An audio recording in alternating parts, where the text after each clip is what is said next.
Hello everyone, welcome back to the channel. आप सबको fundamental rights के बारे में तो पता ही होगा। हमने इसके बारे में थोड़ा बहुत पहले देखा है। लेकिन क्या आप जानते हैं कि इंडियन कॉन्स्टिट्यूशन हमें कुछ ड्यूटीज़ भी देता है?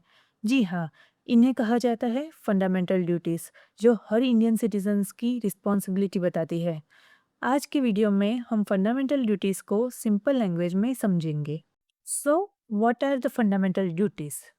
तो fundamental duties article 51 A of the constitution में मेंशन की गई है। इन्हें 1976 में 42nd कॉन्स्टिट्यूशनल अमेंडमेंट एक्ट के थ्रू कॉन्स्टिट्यूशन में ऐड किया गया था और ये अमेंडमेंट स्वर्ण सिंह कमेटी की रिकमेंडेशन पर बेस्ड है। इनका मेन पर्पस है कि सिटीजन्स को नेशन के प्रति रिस्पॉन्सिबल बनाया जा सके। तो अब हम फंडामेंटल्स ड्यूटीज़ को एक एक करके देखते हैं। So the first 3 fundamental duties कौन सी हैं? तो नंबर 1, सबसे पहली ड्यूटी है कॉन्स्टिट्यूशन, नेशनल फ्लैग और नेशनल एंथम का रिस्पेक्ट करना। सेकंड ड्यूटी है फ्रीडम स्ट्रगल के आइडियल्स को फॉलो करना, जिन लोगों ने इंडिया को इंडिपेंडेंस दिलाई है। थर्ड ड्यूटी है इंडिया की सोवरेनिटी, यूनिटी एंड इंटीग्रिटी को प्रोटेक्ट करना। नेक्स्ट ड्यूटी है कि सिटीजन्स कंट्री को डिफेंड करने के लिए रेडी रहे जब भी ज़रूरत हो।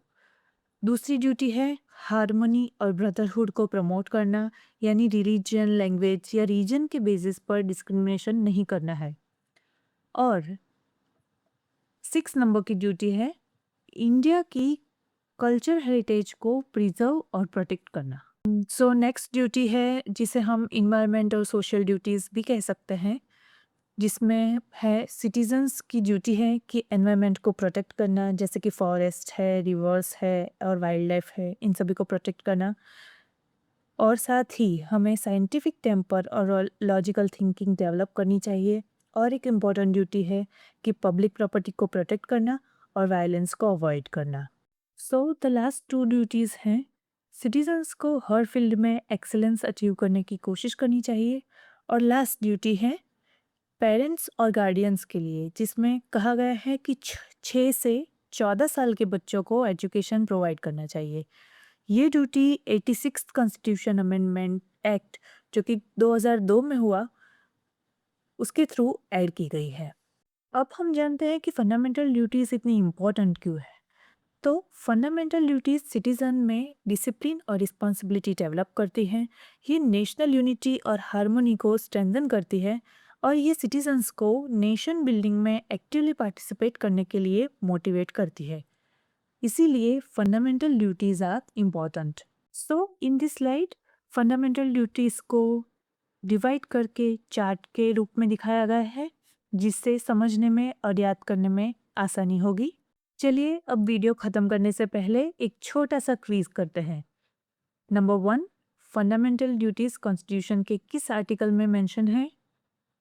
नंबर 2, फंडामेंटल ड्यूटीज किस अमेंडमेंट के थ्रू ऐड हुई? और नंबर 3, आज टोटल कितनी फंडामेंटल ड्यूटीज हैं? सो अपने आंसर्स कमेंट सेक्शन में ज़रूर बताएं।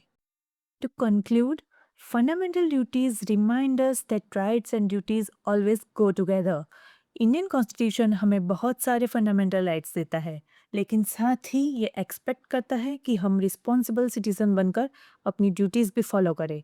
अगर हर सिटीजन कॉन्स्टिट्यूशन का रिस्पेक्ट करे, इन्वायरमेंट प्रोटेक्ट करे, यूनिटी मेंटेन करे और एजुकेशन को प्रमोट करे, तो हम एक स्ट्रॉन्ग और प्रोग्रेसिव नेशन बिल्ड कर सकते हैं।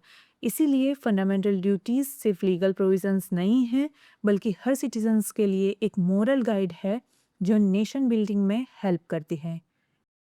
Please like, share and subscribe to my channel. Thank you for watching video.